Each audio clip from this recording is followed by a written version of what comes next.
Shri Gurave Namaha.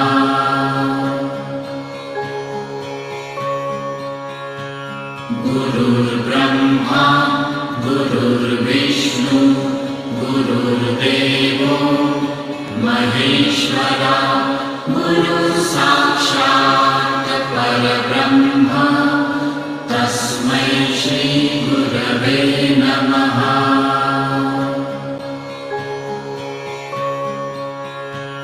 Gurur Brahma, Gurur Vishnu, Gurur Devo, Maheshwara, Guru Sakshat Parabrahma, Tasmai Shri Gurave Namaha.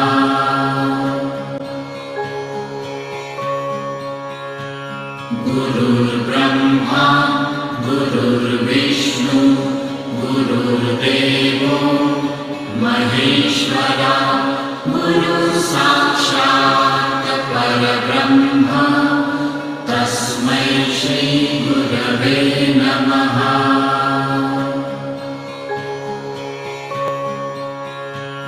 Gurur Brahma, Gurur Vishnu, Gurur Devo, Maheshwara, Guru Sakshat Parabrahma, Tasmai Shri Gurave Namaha.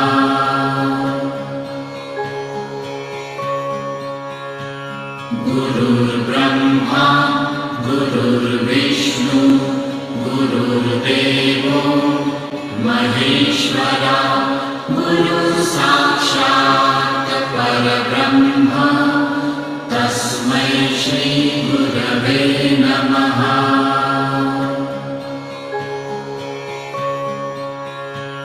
Gurur Brahma, Gurur Vishnu, Gurur Devo, Maheshwara, Guru Sakshat Parabrahma, Tasmai Shri Gurave Namaha.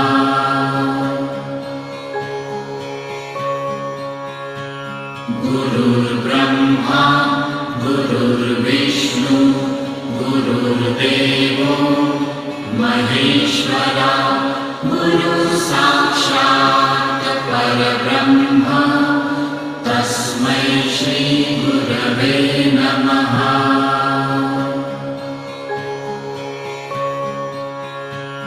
Gurur Brahma, Gurur Vishnu, Gurur Devo, Maheshwara, Guru Sakshat Parabrahma, Tasmai Shri Gurave Namaha.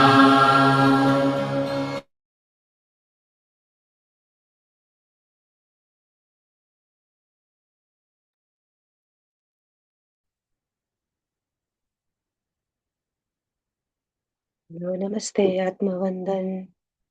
A very warm welcome to you all. Om Shri Paramatmane Namaha. Om Shri Paramatmane Namaha. Om Shri Paramatmane Namaha. Om Shri Gurubhyo Namaha. Atmavandan everyone, and a very warm welcome to you all. Thank you so much for joining us today.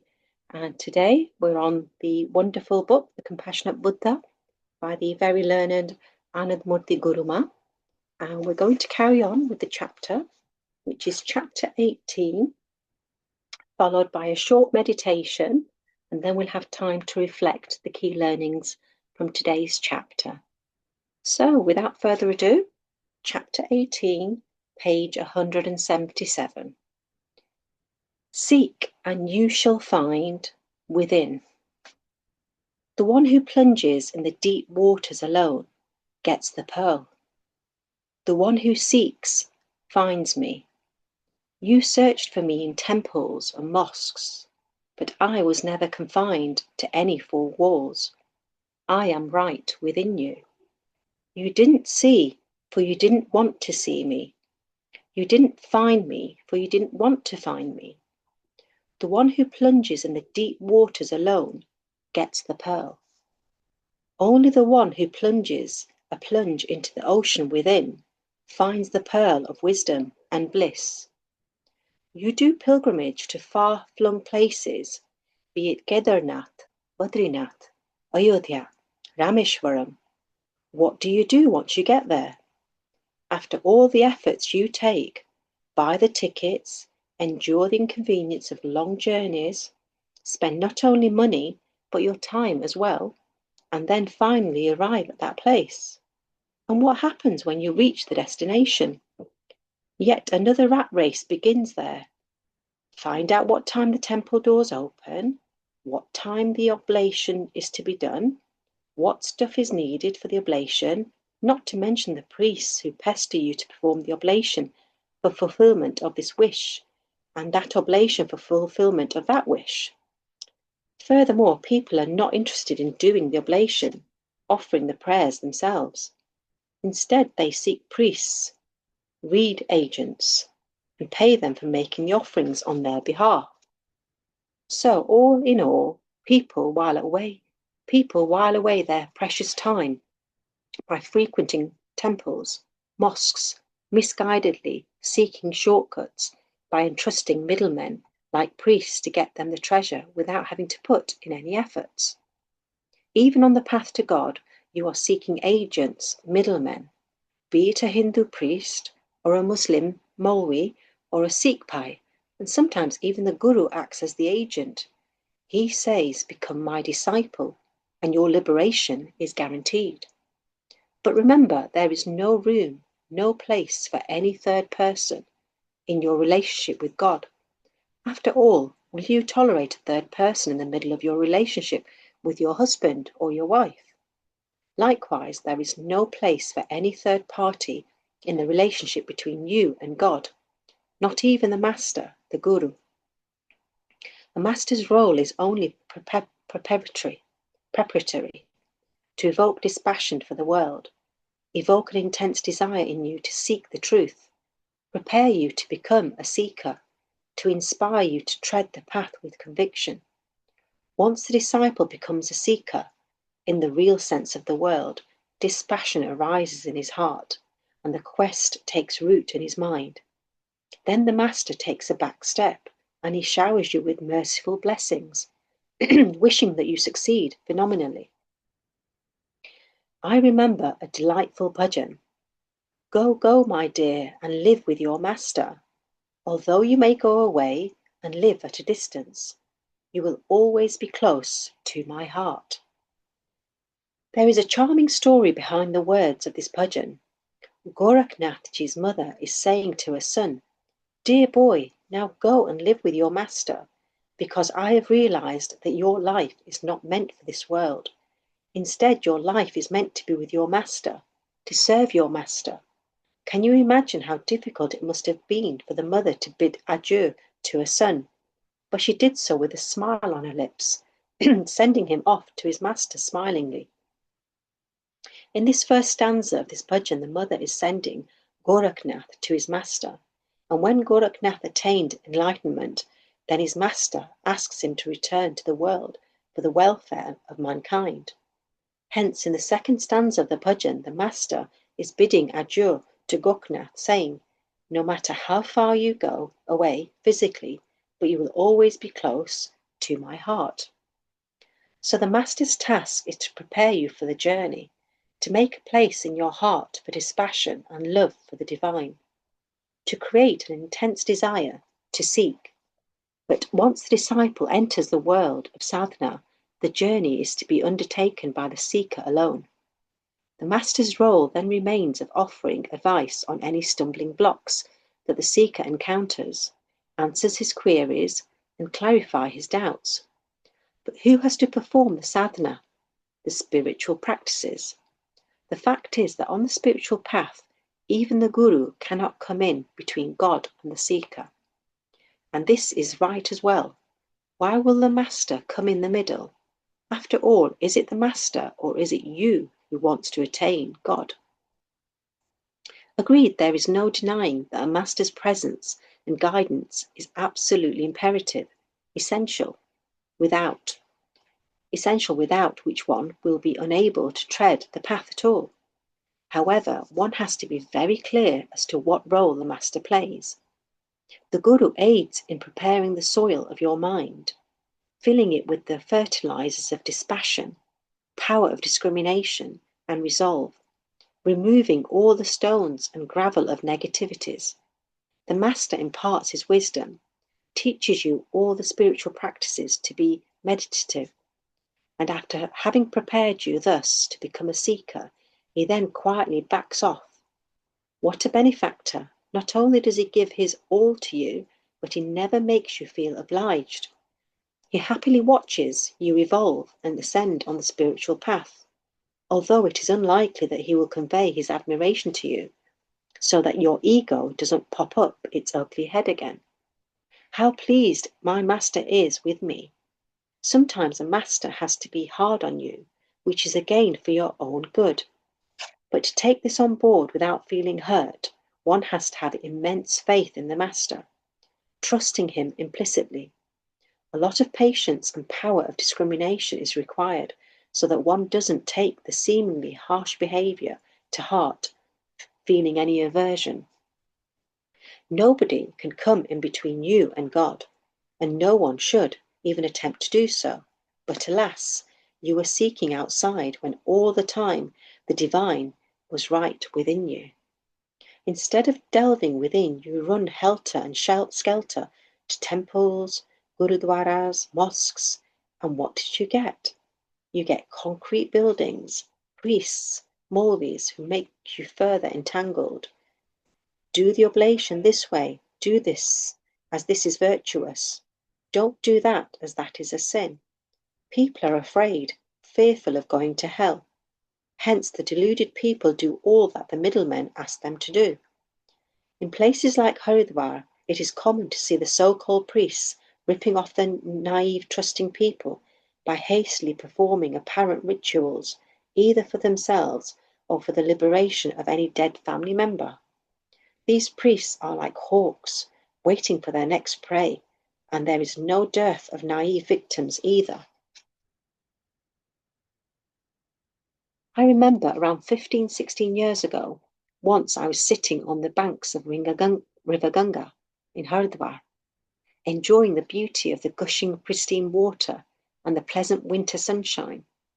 I noticed a family who had just poured the ashes of a deceased elder member of their family into the river and were performing the rituals. A priest was instructing them, turn your palm upwards, now keep the flowers here, hold the rice in your hand, and keep it there and do this, do that. And they kept on mutely following whatever the priest was asking them to do. The priest conducted the ritual with such a lightning speed that the entire palaver took no more than 10 minutes. And he was quick to ask for his fees, dakshina. Seeing all that super-fast mumbo-jumbo, I thought this was faster than an instant noodle. In a matter of 10 minutes, the priest claimed that he had performed all that was needed to redeem the deceased from all his sins and liberate his soul. And why was he speaking in such haste, such breathtaking speed? Because he had other customers waiting in a queue. There was a time when I used to wear only white clothes. Once I was sitting on the banks of the river Ganga in Haridwar, enjoying its beauty, when one such hawkish priest pounced upon me.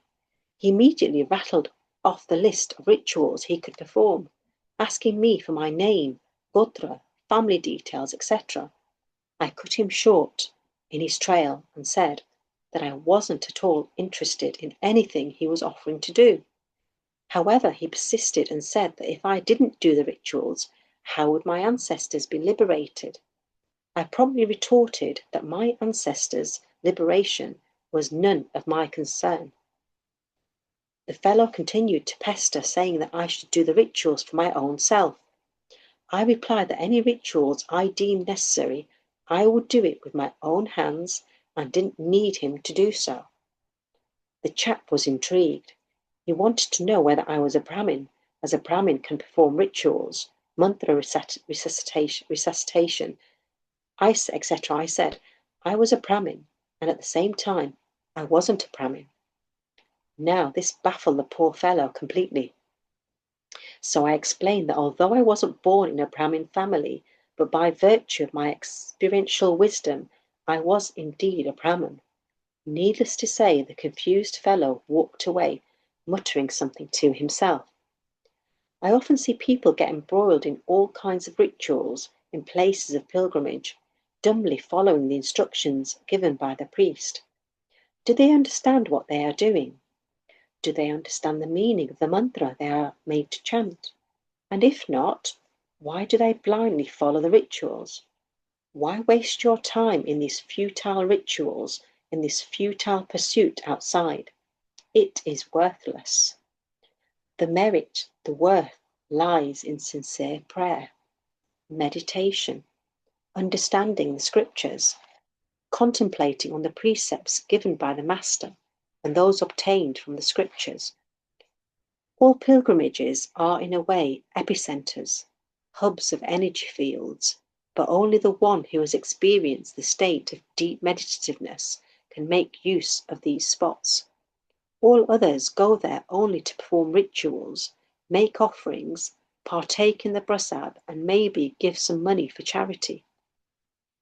See, there is a way to pay your homage to the deity, doesn't matter which one, and to the Guru. If you know the right way to offer your obeisance, then offering obeisance in its own right becomes a profound technique of meditation. Simply genuflecting without any sincere sentiments in the heart is no good at all. The bowing of the head should symbolize the bowing of your ego. Such should be the sentiments while falling at the feet of the deity or Guru. May I become one with the dust at your feet. And if one knows how to do this obeisance, then there is no need to visit any pilgrimage, any temple, any mosque, or any gurdwara. Then one can offer the homage, do pranam, wherever you are, for the divine is all-pervasive, everywhere. In Islam, there is a wonderful concept of doing namaz. When it is time for namaz, they sit down on a piece of cloth, facing west, as Kaaba is in the west, and say their prayer. It doesn't matter where one is at the time of the namaz, be it in a train, on the platform, on the roadside, irrespective of where one is. Hindus, however, worship idols, and hence what matters to them that they get access to the relevant deity. So if it's Navratri, they will go to the temple of Durga, and if there is no Durga temple in the vicinity, they keep on searching for one. Similarly, those who are worshippers of Hanuman will insist on visiting Hanuman temple only. So in a way, the Islamic way of offering namaz doesn't have this hassle of finding the right temple before which one can pray. But even whilst offering namaz, why insist on facing west only? Who lives in the east? The devil?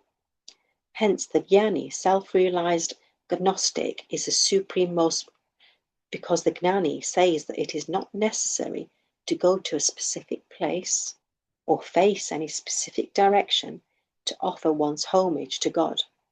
For the Lord is omnipresent, exists everywhere. When one sees with the eyes of wisdom, one can see the Lord everywhere, in all directions, in every object, in every atom. But only the one who has perceived presence of the Lord within, he alone can see the Lord without. You searched in temples, you searched in mosques, but the Lord says, I am always within you. So why do you seek me outside? You didn't try to search for me within, hence you didn't find me. The Lord says you didn't find me as you didn't want me. You didn't long for me. Would you want to be an unwanted guest in anyone's house? Well, the Lord is a fastidious guest. So he certainly is not going to be unwanted. He certainly isn't going to be an unwanted guest in your house. Have you come to this shivir uninvited? Excuse me.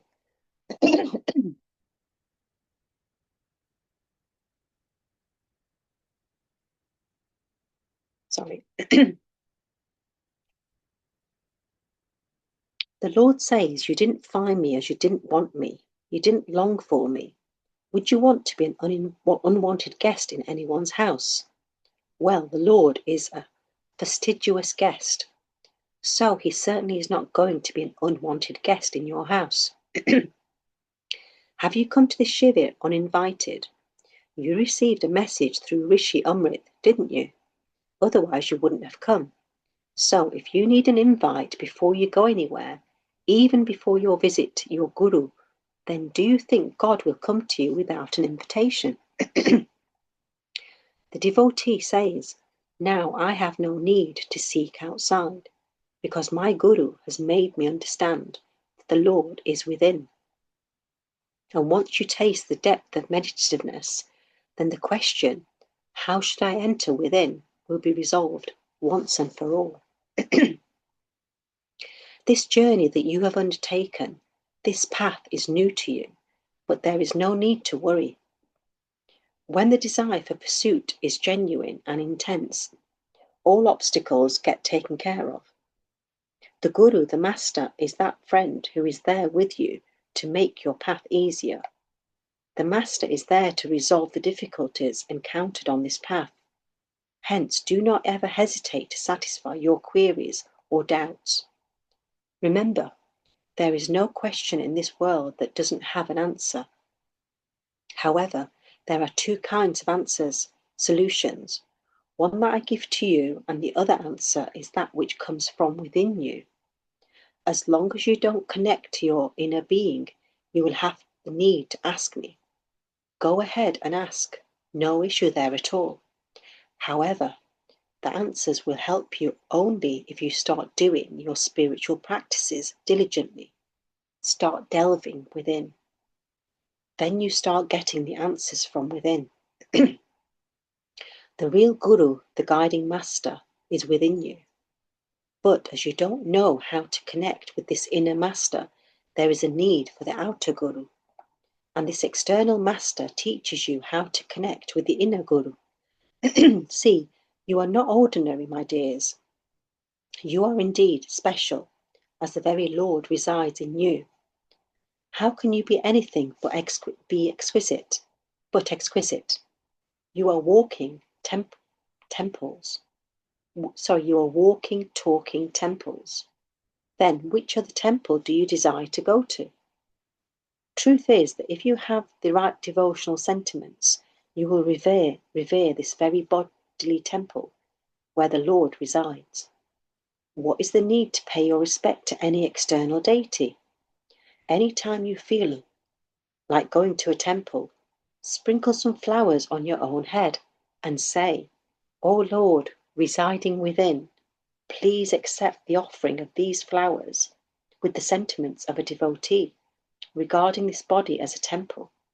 Fold your hands with utmost reverence and devotion and offer your salutations to the Lord residing within your heart. And if you do this with genuine, honest sentiments, you will have an extraordinary experience. Try doing this sometime. Stand in front of the mirror, seeing your own face, bow your head in reverence, saying, O omnipotent Lord, flowing in my body as the cosmic life force and peering out through these eyes, I bow to you and express my gratitude for keeping this body alive. Feel with all your heart that this body is nothing but his temple. He can never be far from you, for he is you. Any external temple or mosque or gurudwara, they are all man-made. However, this bodily temple has been lovingly made by the hands of the Lord. Hence, can any artificial monument match the exquisite creation of the Lord, which is your very own body? He has breathed prana in your body and has taken a seat in your heart. Sufi fakirs say, Who is inside? Who is speaking inside? And then they themselves answer, it is none other than he who speaks inside. But the pearl will only be attained by the one who dives in the ocean, and not by the one who sits on the shore.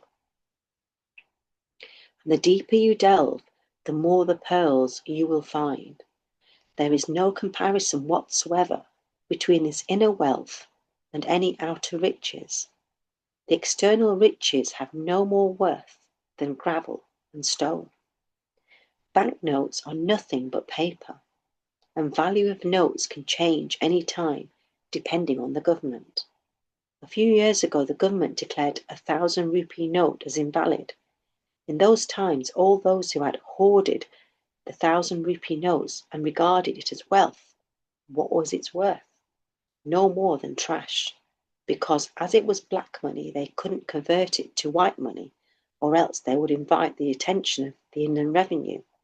So the 1,000 rupee notes had no more value than a piece of paper. Today, gold has much more worth than iron. But say suddenly lots of gold mines crop up in India and there's gold everywhere. What will be the worth of gold then? So your so-called external riches are dependent on the government and its policies. What is the value of such wealth, which can be taken away from you at any time? No more than trash. In this world, the really rich person is the one who has the wealth of wisdom, wealth of meditativeness, wealth of devotion. That alone is the real prosperity, the real fortune. Okay, chapter 19. Are we okay to carry on, Monikaji? Yeah? So chapter 19, page 184. Drop the mask that grins and lies. Love Rama, O my mind, love Rama. Listen to the glory of Govind and sing his songs. Be in association of sages where impure becomes pure. Time is like a lion which is ready to pounce with mouth wide open. Today or tomorrow, death will come. Know this very well. Thus says Nanak, remember, Rama always, else time will soon pass away. Be in love with the Lord, O seeker. Listen nothing but the glory of the divine. Sing nothing but the eulogy of the Lord. The shadow of death lurks over your head. Work on your own liberation before it is too late. If the ears are desirous of listening, then listen to the glory of the Lord. If the tongue is desirous of speaking, then sing the glory of the Lord. But alas, reality is contrary to this. People are so eager to listen to idle gossip, backbiting, tales of others, scandals, others' misfortunes and failures, anything sensational, any juicy gossip, and one's ears become alert. Being keen on knowing what is going on in the lives of other people is an indication of underlying animalistic tendencies. Although having said that, animals are least interested in others' lives. If you have a pet at home, say a dog, what do you think the dog's response will be if you were to tell the dog, do you know what the neighbour's dog did yesterday? Animals are not at all bothered with what others are doing or not doing. Try it out if you don't believe me. But on the other hand, if you tell your spouse, or indeed any other family member, do you know what Sharmaji's wife did the other day? The listener's ears will become highly alert, and he or she will be dying of curiosity, waiting to know what Sharmaji's wife did. It is not that women alone derive pleasure from gossiping. Men too are not immune to this disease. Yes, women are more inclined to be envious of others. A housewife is envious of her mother-in-law or sister-in-laws, whereas a college young-going girl is envious of her female friends. And even if they were to relinquish the world and become a recluse, I have seen that the disease of envy tags along with women even when they come into the ashram, whereas men are more likely to erupt in anger as their fragile ego gets bruised very easily. Anything as silly as someone not greeting can make them angry. I went to my in-laws' house and my father-in-law sat down on the sofa that made me sit on the chair. What an insult! This is enough for a man to blow his fuse. Anger comes easily to men as they have much bloated egos that get hurt readily. My caste, my religion, my language, my village. Even a man who doesn't have enough clothes to cover up his body will nonetheless have a thick cloak of ego. Some time ago I had been to a city for open satsang, a discourse open for all. After the program ended, I was returning to the airport. Some of the members of the organisational committee who had helped in making the arrangements had come to see me off. At the airport, it so happened that one of the fellows somehow managed to get permission to enter the departure lounge and could accompany me right up to the departure gate, whereas the other members couldn't, as generally people are not allowed inside due to security issues. Up until that point, everyone was very polite, very courteous. However, as soon as they saw that one of the members had managed to accompany me for a longer distance and they couldn't, they got upset and started arguing angrily with the security guard to let them inside too. I heard raised angry voices and glancing back saw the ugly scene they were creating with the policeman. These were the same people who were associated with me for my satsang, and here they were with their true faces exposed, full of egotism and anger. Such was the pain of their bruised egos that it did not even occur to them that I was watching the entire deplorable spectacle, and what impression that would make on me. Strange are the ways of human behaviour, and stranger is the ego lurking within a man. No one else inflicts pain on you, my dears. You are very well accomplished in doing this job yourself. It is your own ego that gives you pain, makes you miserable. That is why I find Buddha's words of wisdom very appealing. Instead of expounding on God, he directly talked about the malaise present in the mind. Given the presence of these impurities in the mind, Buddha addressed these mental inadequacies directly. He asked people to first focus on their own minds and clear all the garbage that had been accumulated since so many lifetimes, instead of wasting their time on thinking about God. So, what's the use of that when the mind is so diseased? If there are any boils, blisters on your skin, it is no good covering them up and hiding them with a masking cream. That will not eradicate the problem. Instead, the wound will have to be exposed to open air, and if need be, one will have to apply the right medicine. Only then the wound will heal, or else it will continue to fester. I sang a bhajan and you merrily joined me in singing. I talked about knowledge and you happily listened to it. I taught you meditation and you buoyantly did so. But the question is, by listening to words of wisdom, by singing along with me, by meditating, are you simply covering up your mental malaise of vices, egotism, envy, anger?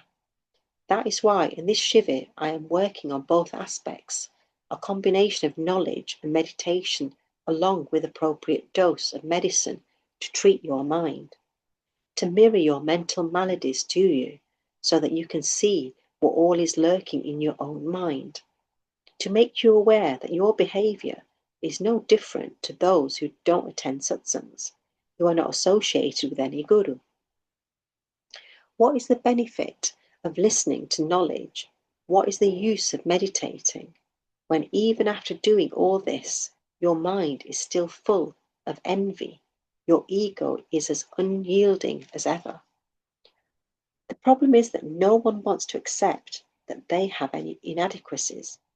People are suffering People are suffering, are in pain, but still do not want to accept that they harbour so much malaise. Don't hide your diseases and ailments from the doctor. The disease will progress with the delay in treatment. If the doctor asks you what the problem is and you say, "Nothing, I am fine," he will get exasperated and say, "Why did you come to me then?" There are some people who hide their symptoms and then suddenly collapse, one day with a massive heart attack or some other disease in an advanced stage. The doctor would want to know if the patient had any symptoms earlier. Then the patient will reluctantly admit, "Yes, I've had chest pain before, but I neglected it." Such people who ignore or hide their symptoms think they are being brave, but this is sheer foolishness. If they were to seek medical help earlier, when the disease was in its early stages, the possibility of getting cured would have been higher. Plus, the cost of the treatment is also likely to be lesser. Hiding your illness is not going to treat the disease. You have to accept that you have a disease, get it diagnosed and treated from a competent doctor. It is only the appropriate medicine prescribed by the doctor that will cure the malady. There are no medicines that will make you healthy. Medicines, drugs can only treat the disease, but they cannot impart health to you. Hence, a doctor will not give you drugs to make you healthy. At the most, he will advise you to make a nutritious diet, exercise, and look after yourself to stay healthy. You can get advice on how to be healthy, but if you insist that I don't want to take any efforts but still be healthy, who can help anyone with such an attitude? In the same way, there are no words which could act as a pill, which you just pop and receive knowledge about yourself. But there is a treatment for your mental afflictions, and there are ways to cure your mental maladies. The first way is to listen to the glory of the Lord and sing the glory of the Lord. The remedy begins by refraining from indulging in gossip and idle talk that includes both listening and talking. And how much pleasure you derive from idle gossip.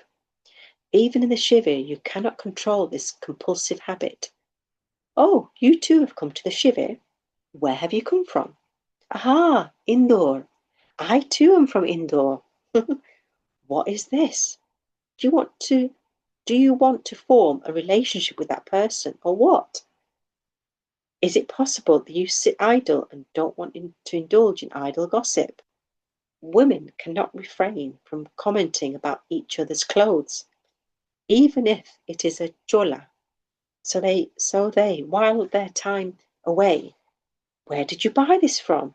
How much did it cost?" So on and so forth.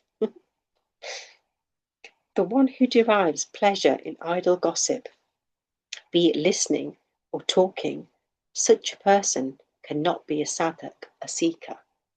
It is essential for a seeker to have a measured speech and listen only that which is necessary. Talking excessively, more than what is required, can only create problems, nothing else. Why keep on filling the mind with useless garbage? Will you tolerate your neighbour dumping his garbage in your house? Idle talk and gossip are nothing but garbage. How can you tolerate this filth in your mind? And if you can't resist talking about someone, then better idle gossip rather than idle gossip, i.e. talk about God. Use your tongue to take the Lord's name, to sing the Lord's glory instead of being a bushbody who enjoys defaming others. A seeker should remember that whatever we see and hear leaves an impression on our subconscious mind. And this can sprout out any time without announcing itself. I'm going to repeat this if that's okay. A seeker should remember that whatever we see and hear leaves an impression on our subconscious mind, and this can sprout out any time without announcing itself.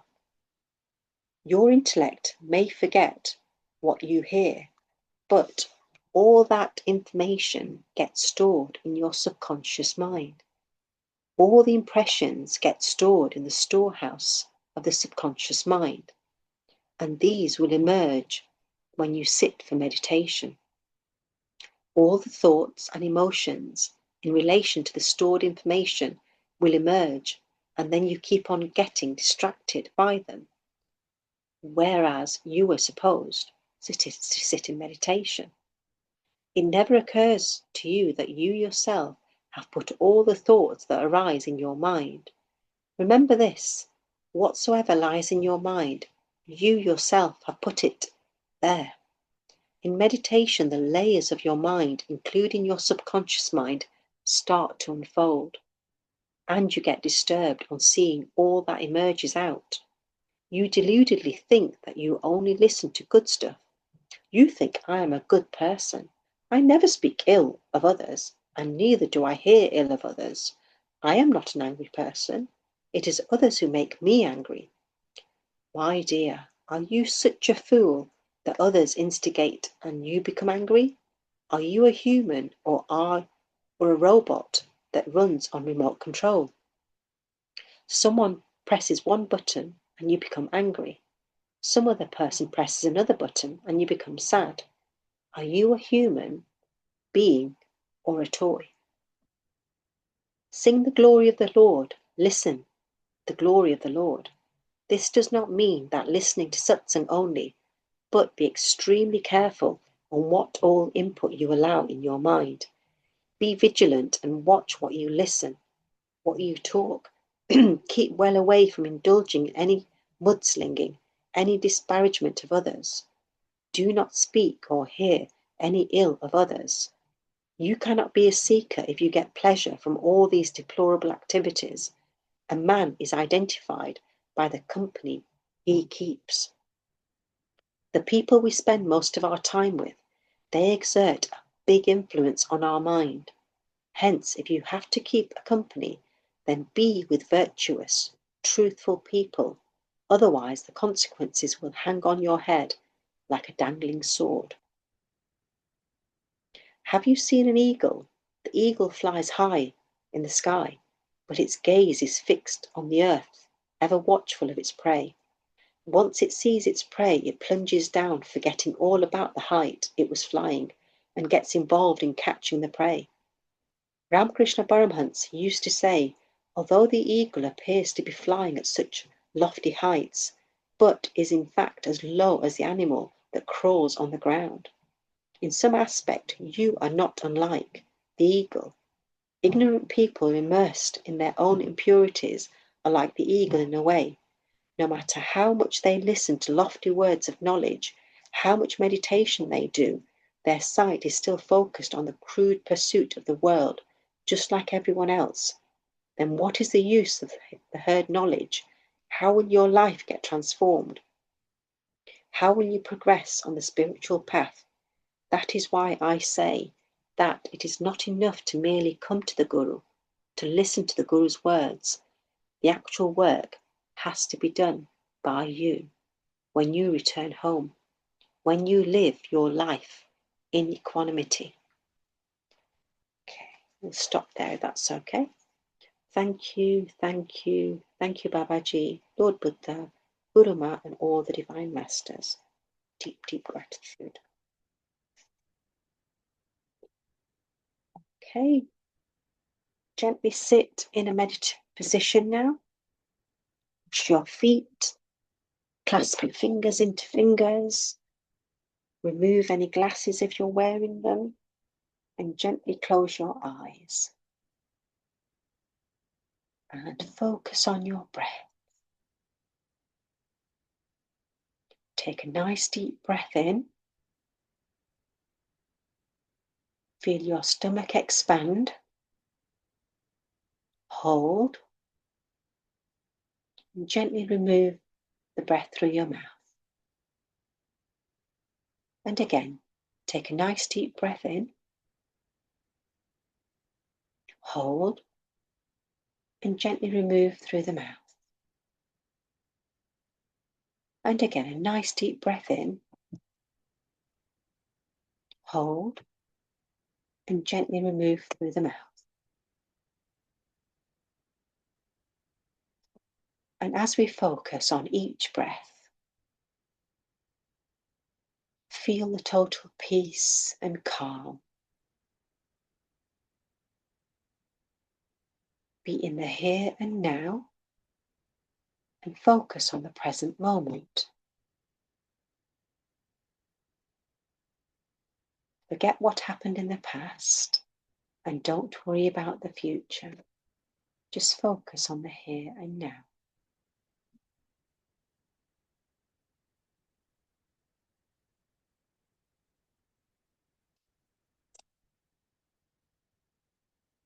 And with each breath, feel the pure air coming into your lungs, cleansing you and energizing you. And with each out-breath, feel all the toxins, any negativity, anything that's been bringing you down, gently being removed.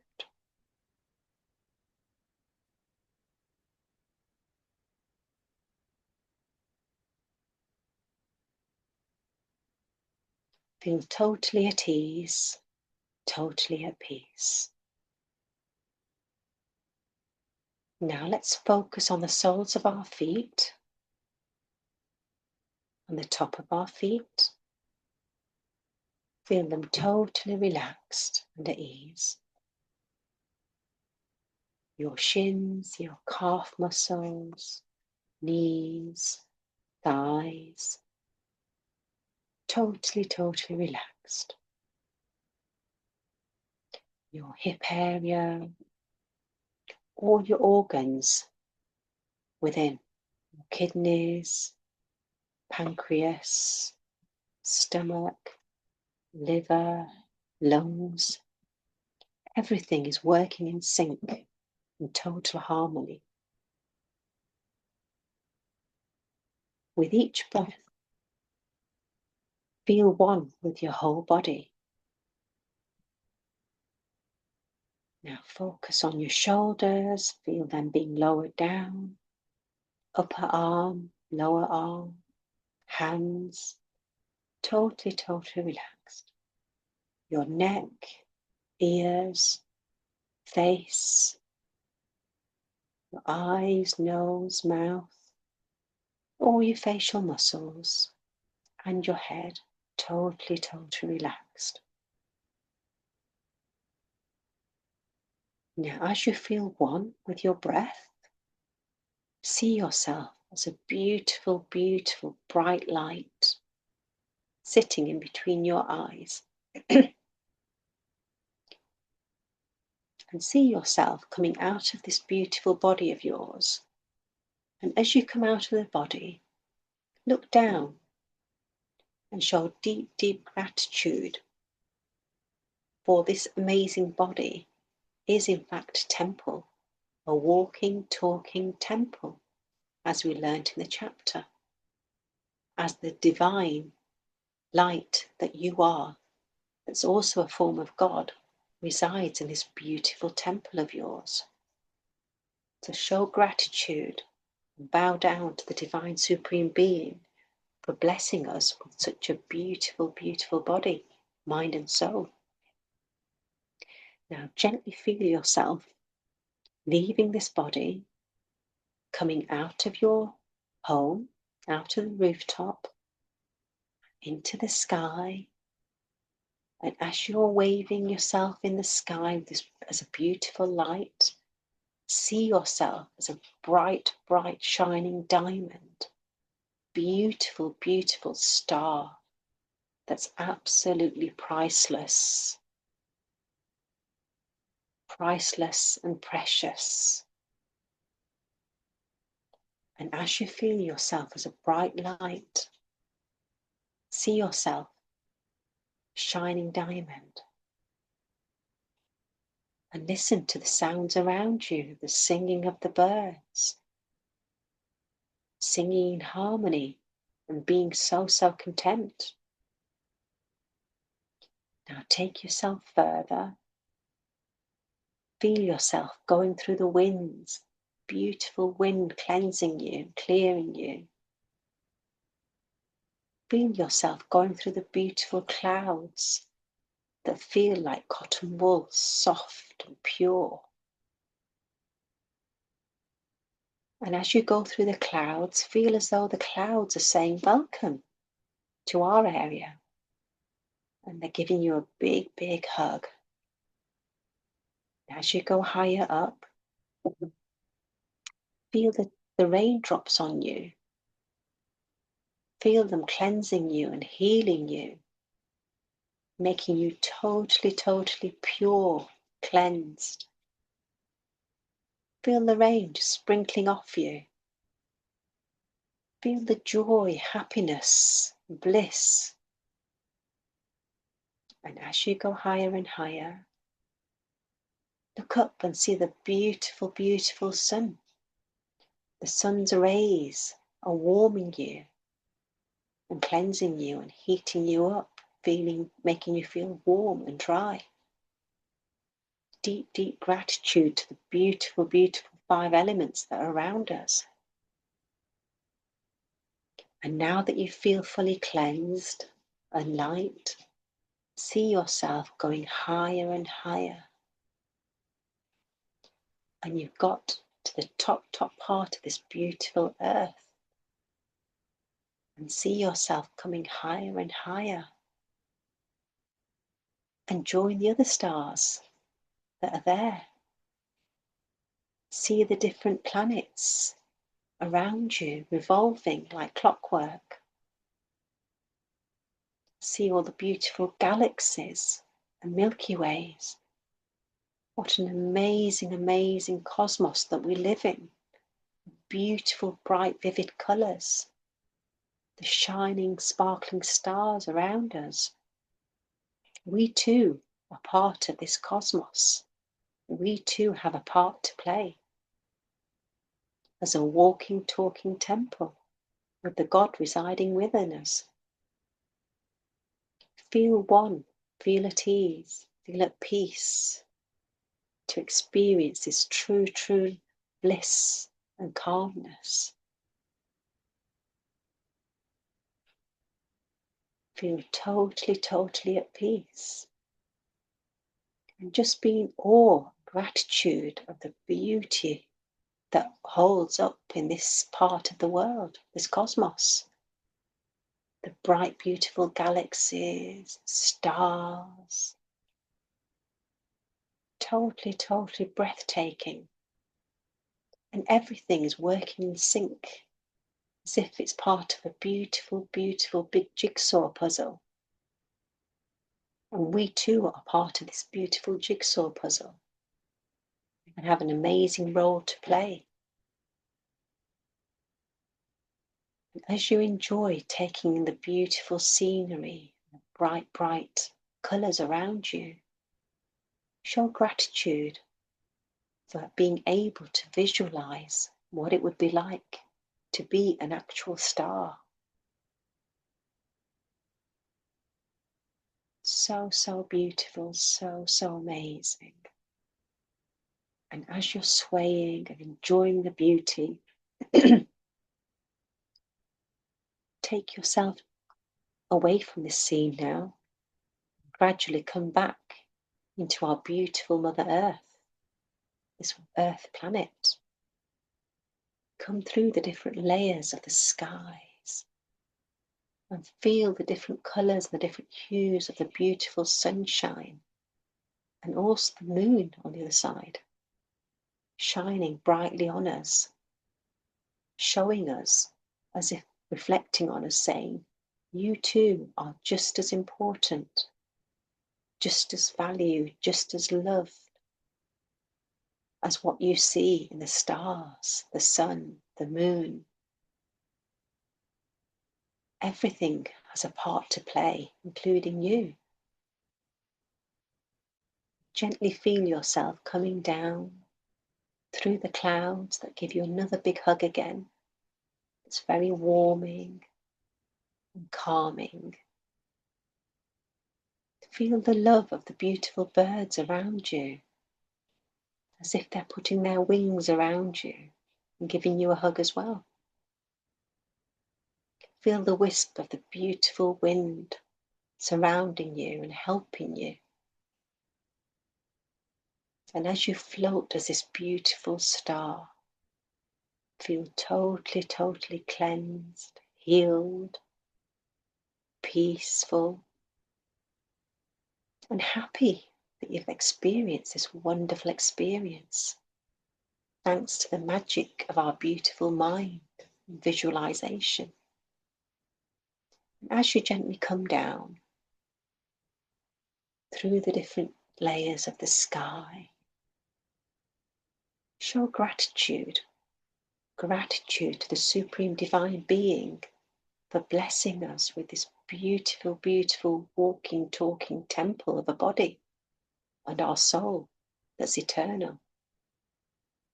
Deep, deep gratitude to our parents, grandparents, ancestors for teaching us the true knowledge and uplifting us with their kindness and love and instilling the true values that are making us who we are today, for providing everything for us for our comfort: food, water, clothing, a roof over our heads, and making us happy and making us a priority in their lives.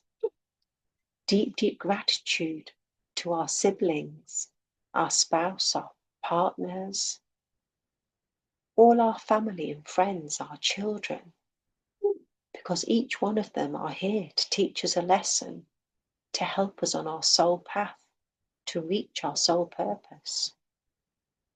Deep, deep gratitude to all our gurus, all our teachers that are there as our masters, helping us and helping us to see who we truly are, giving us the true mirror to delve within and see the Lord that resides within us. Deep, deep gratitude to every single person in our life that's made a difference and helped us in some shape or form. And deep, deep gratitude for everything that we've been blessed with, from the morsel of food that we have on our plate to every single drop of water that we're so blessed to be able to drink, cook, clean with.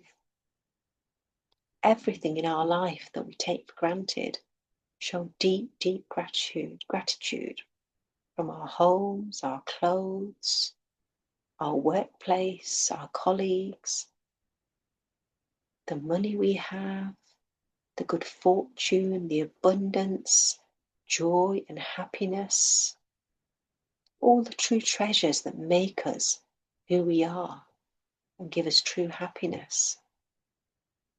Deep, deep gratitude to the mineral kingdom, plant kingdom, animal kingdom, birds, all the species, nature, Mother Earth, all the 5 elements.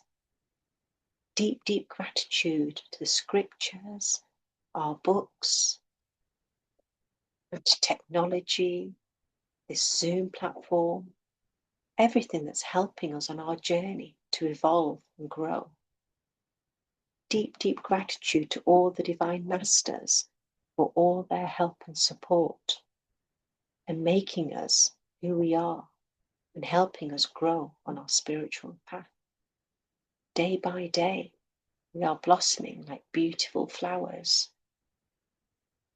Deep, deep gratitude to our family and friends for all their help and support.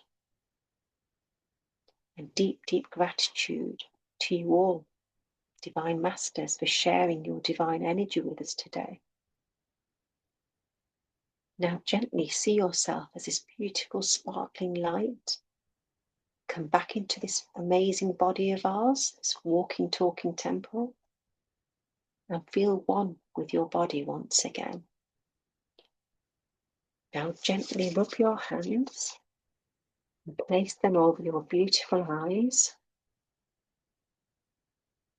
and feel the amazing energy, the cosmic energy that we've just received going into your eyes, Spread this over your beautiful faces, ears, head, neck, shoulders, arms, chest, stomach, thighs, knees, legs, feet, and place them anywhere where you need more healing and more warmth, and feel totally, totally at peace and ease. Thank you, thank you, thank you, Babaji, Lord Buddha, Guru Ma, and all the divine masters for all your help, support, and blessings with this amazing chapter and this amazing meditation. Thank you, thank you, thank you.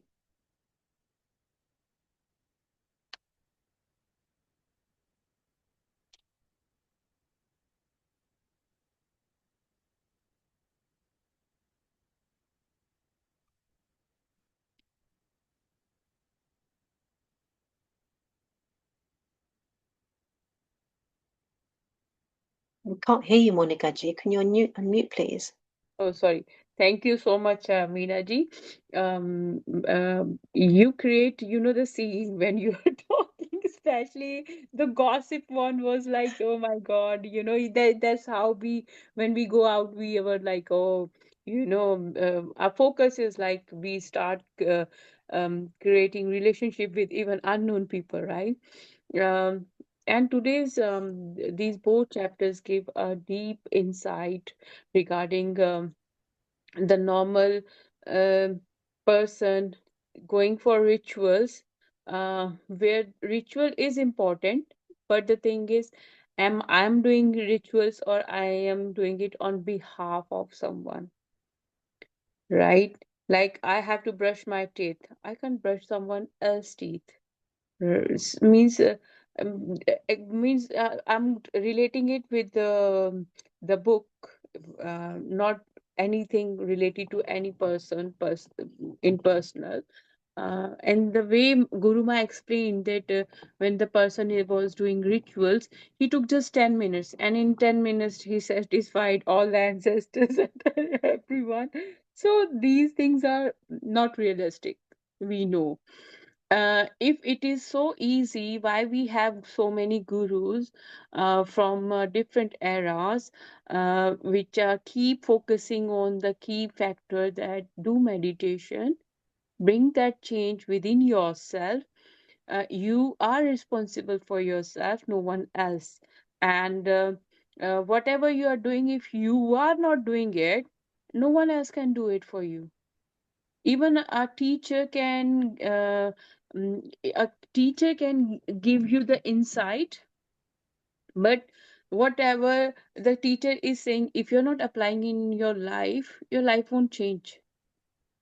And on the same time, like our company matters a lot, with whom I'm hanging, what kind of thinking. And yes, also it is right, it's a truth, authentic, that sometimes, means I'm just focusing on myself, I'm not pointing on anyone. Whatever is my mode in entire day, even if I like some post, I share it. So people say like, in the morning you look very upset, right now you are very happy. I said, hello, it means you are focusing too much on me. You're focusing too much on me, whereas I am enjoying my life.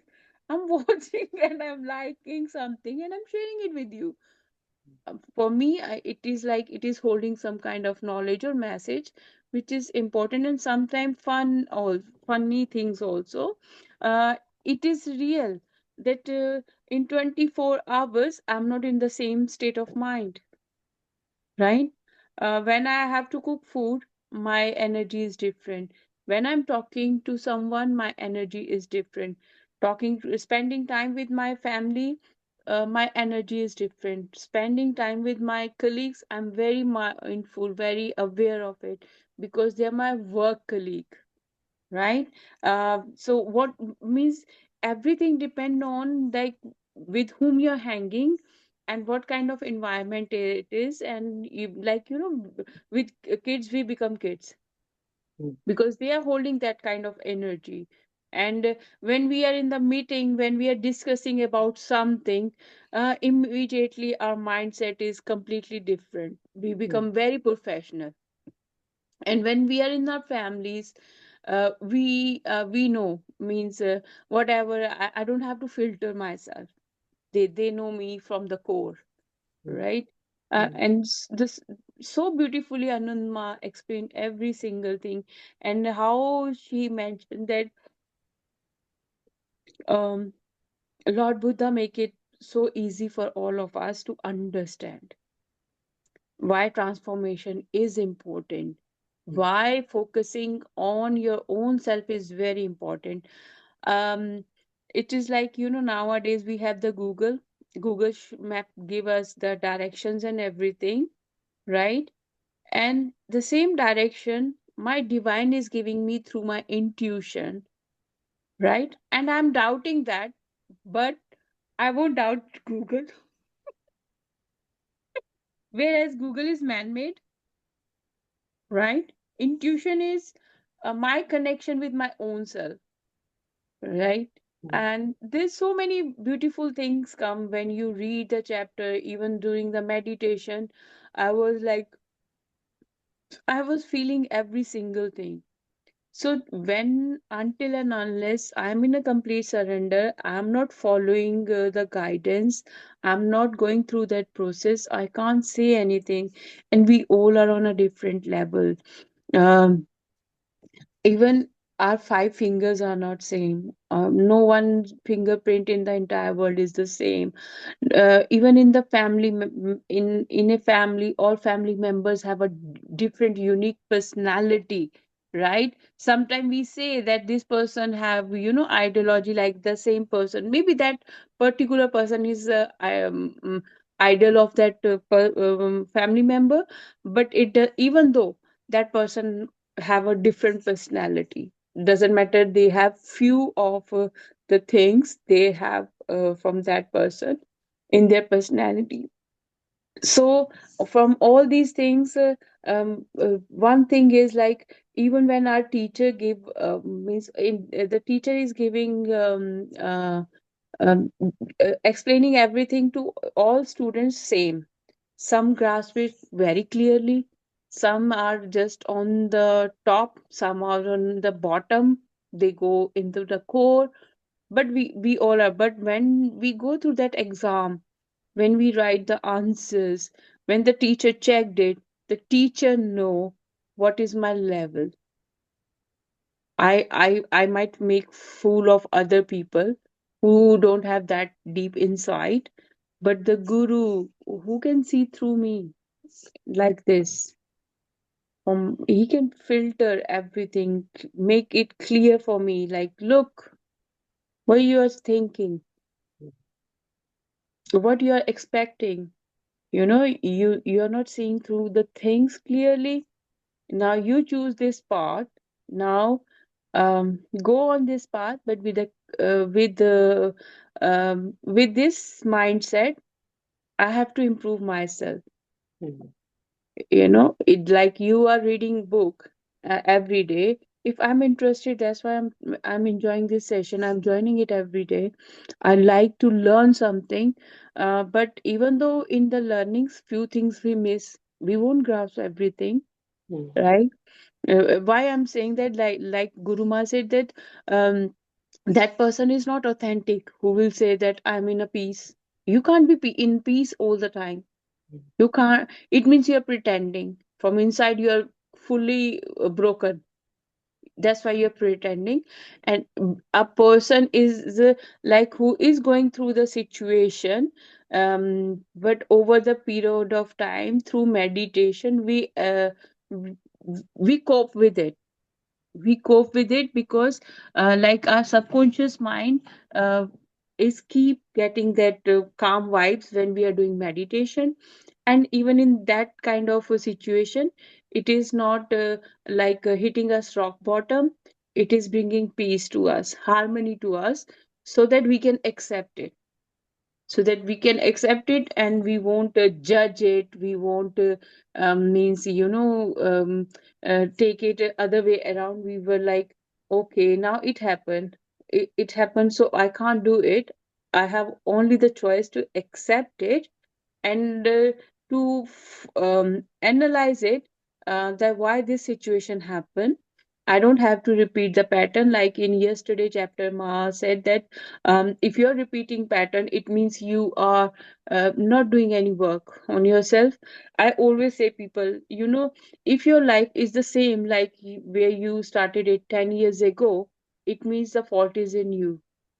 If nothing change your behavior or people won't see any improvement in yourself, if people criticize me, I have to be very happy for that. They're bringing something to me where I'm not focusing, right? Or maybe I'm ignoring that part of me. But when they're bringing that into my intention, then I was like, oh, okay, this is the area where I have to improve myself. And also, like Guru Ma said, that the gossip, from one gossip, it goes to mean so many things. But when we start talking about spiritual talk, right?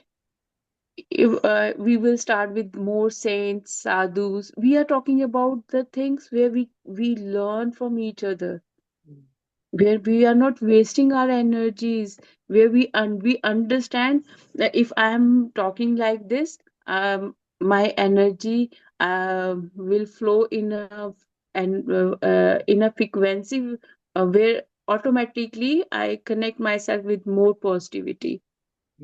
See, the all the sadhu saints, they always wear very normal clothes. They eat very normal food. They are too much detached with the worldly things, but still they are enjoying everything. And how beautifully Guru Ma mentioned that when she was on a airport, how the people behavior change in a couple of minutes, right? Ego, Yeah, wasn't it? that More of them. too, right? Because they know before it is beneficial for them, but later on they, with the same situation, they get frustrated, the situation which is even created by them or by someone else. But we won't means like we won't surrender ourselves. We won't think that I'm egoistic, I have to work on myself, I have to leave, let go of things actually, and I have to treat everyone equally. Like Guru Ma says so beautifully, the flowers throw on yourself and say.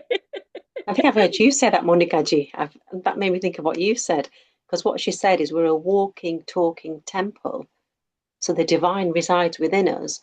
So you don't need to go into a concrete building, Gurudwara, mosque, temple, to find an enlightenment, because the divine resides within us. And that is a key core of this book, I think, that you need to delve inwards, and that you can get through meditation. So that was a key learning for me today, that we don't need to run around everywhere. There's gutas left, right, and centre, programs going on. There's so much happening around us, but you don't have to be in that, the thick of that, to get pure enlightenment, to reach your soul purpose. You just need to focus on yourself. And the bit about gossip as well, that it hits your subconscious level. That's why I read it twice. I thought, this is so deep.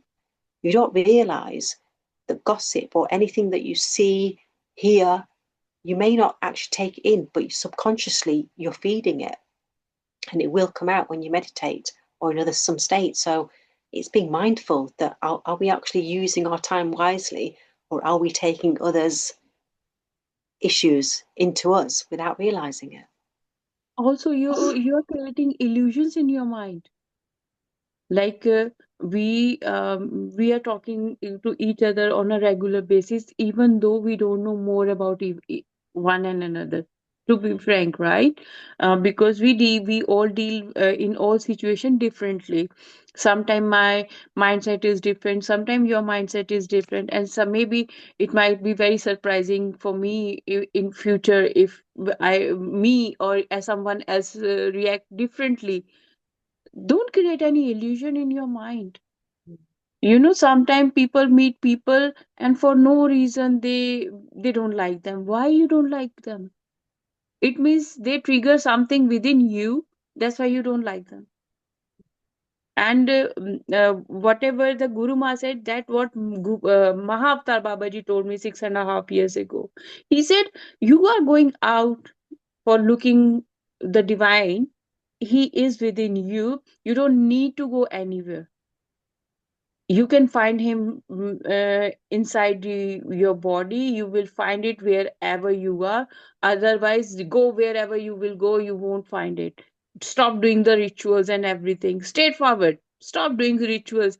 He said, just you are in that, in your mind. I have to go to the temple. I mentioned it so many times. Like like in today's chapter, even Guru Ma mentioned that we go and we stand in the queue, we wait for the light. And what happen is the moment you are in the front of the deities, few seconds, next, few seconds, next. You been there to perform something. You did means the it is kind of a formality. It is not like you are doing the way it needs to be done. Right? But at home, if I'm sitting and I am inviting my ancestors or anyone, I'm not against anything, but we are discussing what the chapter is all about, and we are just reflect. It is a reflection of that this chapter. Mm. And ideas related to today's topic. No personal thing about anyone's means choices. Mm. Even in today's chapter, how Guru Ma said that the person, how this that person did everything within 10 minutes. Uh, our ancestors, we are following their legacy. How that thing, my grandparents, my parents, and their great grandparents. How can for all of them I can perform the rituals within 10 minutes? It is kind of impossible thing. And when we do meditation, we call all our gurus, we call all our masters, and we request them for the guidance, right? Mm. We feel their presence. So, if I'm sitting here, if I bow to all my ancestors, I can perform anything, means any prayer here. Mm. For that, I don't have to, because, for example, I'm doing a formality just to show off that I did it, but maybe I won't mean it. My soul is not there. My soul is missing. Like even in the meditation, yes, sometimes people are physically there, mentally they are somewhere else. But if you are physically, mentally, and emotionally, you are in that moment, you connect on a soul level. You feel it, and then you were like, oh yeah, that's how the things goes. So deep inside. Thank you to Guruma and oversharing also. Um, when you talk about gossip, y- you know, it is like there is a very tiny thread, and you are stretching, and you are making the story this big, right? You're creating more illusion from one illusion, right? It is very interesting thing. Mm. Mm. It's a garbage of other people. It's other people's garbage that you're taking into this home of ours, giving it rent. You're hoarding that. You're giving rent to someone else's issues and problems. Why? Focus on yourself. Life's too short. We don't know whether our next breath is going to be here or whether this could be our last breath. Our life is so priceless that we waste it on talking of other people's issues and sorrows, and we lose ourselves. But that's what people are like these. And if you get sucked into people and company like that, you too end up becoming like that. So in my mind, I'd rather have no friends than have friends that are going to take me on the wrong path. If that makes sense, I'm quite happy not to have too many friends because I'm quite selective. That's just me. Because Me I'm too. scared that I don't want to be in the wrong company. I always said to my daughters, be careful of who you choose because the company you keep colours you. I've always said that to them ever since they were little going to school. Remember, the company you keep colours you because you aspire to become like the people you hang around with. True. And how beautifully Guru Ma said, while you were talking, about the dog. What's the next door's neighbour's dog doing? Does he care? That means animals have got a better intellect than we have because we're so concerned about every Tom, Dick, and Harry. Whereas the dog doesn't care. You feed me, give me water, take me for walks. I'm happy. Happy, Larry. I don't need anybody else. I don't need to know what the dog's doing next door. I'm minding my own business. Mind my own business. Yeah. No, in the depth, this is very deep actually. This is very deep that they love unconditionally. They won't judge anyone, right? This is the human being who judge everyone. Yesterday I was watching something which really make me so means they said a person wait for 84 lakh yonis to get this man, human form, and then in the when once this person came into his or her human form, they start creating karma. They again start the same circle. That's funny.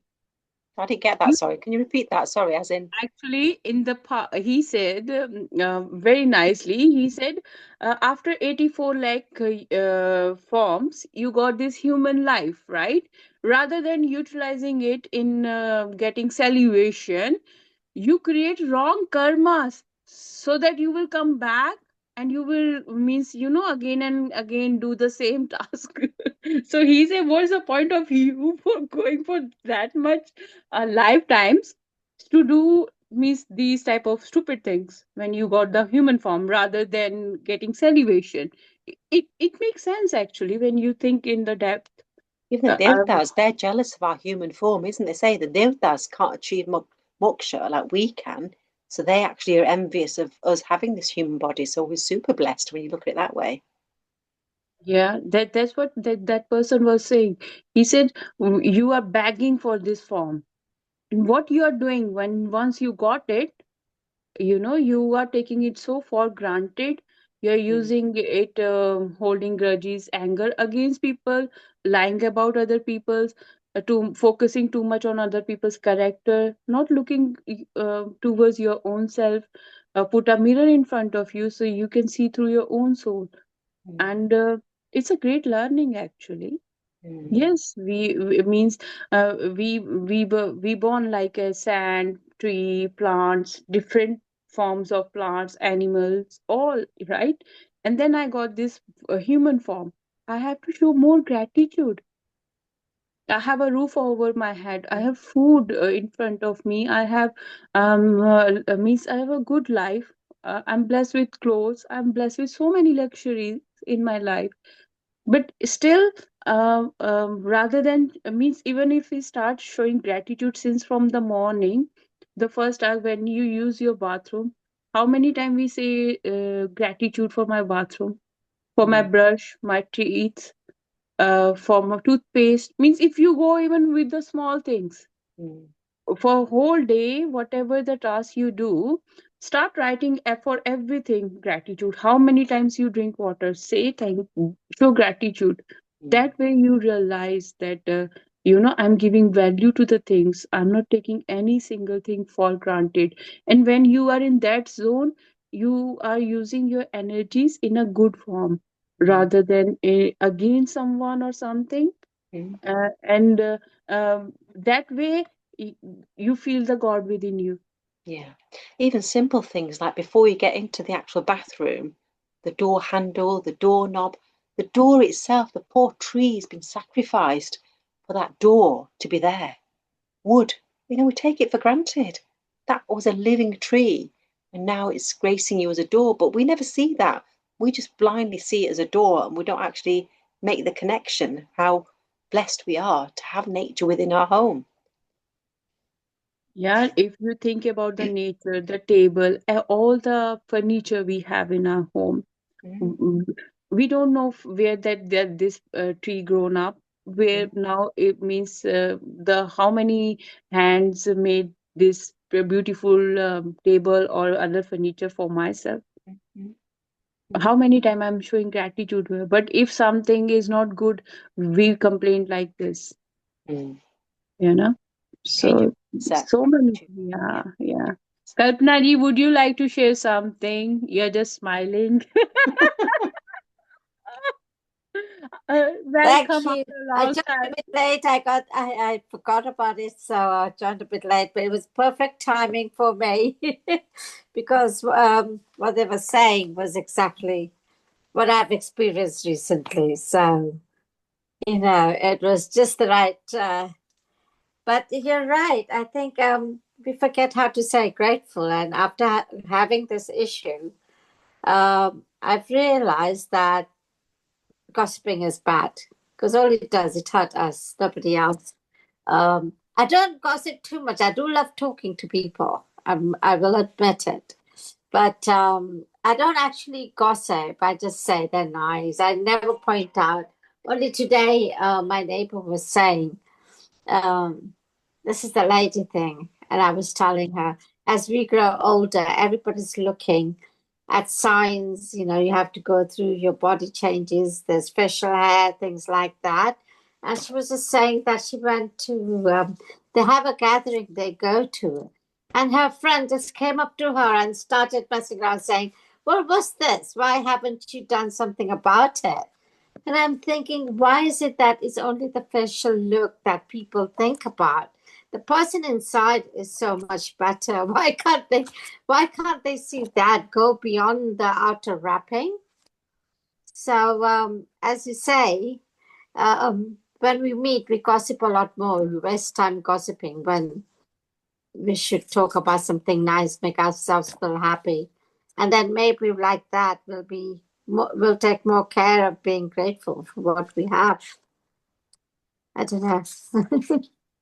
And they also say, don't they, when you look at other people's weaknesses and faults, those come into you. So wherever your attention, your focus goes, your energy goes. So even by gossiping negative things about other people, you're almost like opening your door, inviting it into you. That's right. Without realizing. A lot of that happen. I'm always saying, great, be nice to people, let everybody come in, be helpful, things like that. But people don't always do that. They have ulterior motives, and before you know it, you suddenly find, it took me a long time to realize that, they're competing. They're looking at it in terms of the competing nature rather than just, let's have fun, let's be together, let's enjoy life that has been given to us, as you say, after so many yonis, 84, we get this very precious life and we're wasting it away. Yeah. It's What you just said is correct because I'm a single parent. So always people were saying, "Oh, you're so blessed. You have boys." Being a single parent with the boys. I said, "What do you think? Like, doesn't matter. I have a girl or boy. The issues are the same. The means a child is need mother for protection, and the mother have to play the role of mother and father both." And it doesn't matter with the gender of the child, right? And means if they are boy, they are girl, that is not more important. The more important is the process is the same for the growth of a, means the mother have to give the same time to a girl, the same time to the boy, right? The same focus both the kids need. That is more important. But then later on I realized that rather than Kalpana ji, we can diffuse the things by just taking it to other way around. How I now I say, oh, thank you for bringing this to my intention. In the past I was not aware, but now I will keep in. It means I completely turn the conversation to other way so that I diffuse it. I am not agree with that. Even I am not disagree with that. But on the same time, I accept it and I appreciate because that is their thinking. That's right. That's right. And as you say, if you're not careful, our subconscious will take all the wrong things. I think if I look at my life, because I'm in a very, joint family sort of atmosphere, which I love it, but it has its challenges, it has its challenges. And then you suddenly sit there thinking, oh, what's happened? I never used to think like that, but somebody put the wrong, and it's the wrong seeds that grow so quickly. The weeds grow quicker than the good thoughts that, So we have to be so very careful. And as you said, we need to associate with the right people so that they can bring us back to normality, to where we should be, and not get sidetracked going somewhere we shouldn't be. And the thing is, when you agree with someone, because that is their mindset, they are not telling you that this is your perspective. Yeah, They are actually talking about themselves, their that's own right. mindset. So it is like in the past, means the sometime it was like for me hitting my own head in the wall, right? Yeah. So then I was like, okay, rather than doing this, I have means, and the thing is, what happened is, when you see through the things, we because we practice meditation, we are very calm, we are very aware, we know what we are talking. On the same time, if someone is talking, we observe it also. That is not everyone's cup of tea. Yeah, People talk, talk, talk, but they don't realize what they are talking about, yeah, what they are talking about. But some people, they are very aware of what they are talking, how they are behaving, and they also have means idea about other people. It is only with the people who are very calm from inside, who are very calm. That's why they observe it, that's why they notice those things. But yeah, just this that is none of your business to interfere in someone else's life. That is free will for them, for free will for myself. That's why I said, yeah, whatever you are saying, I'm really I agree with it. And thanks for bringing it into my intention. I never think that way. Because even though in that way they are teaching you something, yeah, they are teaching you something, because you never think about a particular thing in that way. You're so innocent, you're so innocent, so pure, so authentic, that they think that you are fool, but whereas you are not. Mm. You are not. You can see through the things. That's yeah, why they are pretending that way. So we have to agree with everyone, and we have to give our mind the right direction all the time. Filter everything, everything all the time. Like, you know what? Yeah, this is the right path. I'm on the right path. I hear everyone, but I do what my conscious and subconscious mind guides me, because my guidance not coming only from me. I myself have my soul journey from so many years. yeah. Sometimes we have the example of Prahlad. He was such a young devotee who have more knowledge than his own father, Mm, right? And on the same time, if you see the Shabri, she waited, she gave her eaten stuff to Lord Rama, offered. She was so innocent, so innocent. that's right. And with the Ahilya, she was in the form of a stone. So, Yeah. the same type of energies are around us. We can't change anyone else. We can't. I always say, mind your own business. Choose free will for yourself and others. If you don't like what someone else is saying, then Move on. just, yeah, yeah, don't take anything personally. Maybe sometime my ideology is not or my, like, one, as I mentioned, that Prahlad was so young, but he was highly intelligent and spiritual, right? The same way, we don't have to judge anyone. Some people have more spiritual knowledge than us. That's why we go, and when we listen to them, we feel that connection. And with other people, we won't feel that connection. If you're standing in a room, there are few people. Okay, sometime it might happen with you. With me, it happens so often. If I go somewhere, I see people's head turn the moment I enter there, and I was like, what they saw in me. Your So aura, this, your energy, your yeah, your positivity. aura and energy match with their aura and energy. That's why you feel that connection immediately. Mm. So the life is so beautiful, but how I take it. Mm. Praise others. The more you will praise others, the more praise will come to you. Um, I was reading an article where this person was saying very nicely. He said, if you're lacking in something, start giving that thing to others. If you think that no one respects you, start giving respect to other people. If you think no one loves you, start loving others. If because it is not like no one loves you, actually you are empty from inside to give others love. So deep when you think that way. And also Yeah. the bit where she said that made me laugh, that it's because of the ego of man that makes them have more anger. The difference as to why men get irate and more angry is because their ego is greater than women. But I think sometimes I disagree, because women can be just as angry Especially these days. to some Actually, the degree. thing is, in the past, it was a patriarchy.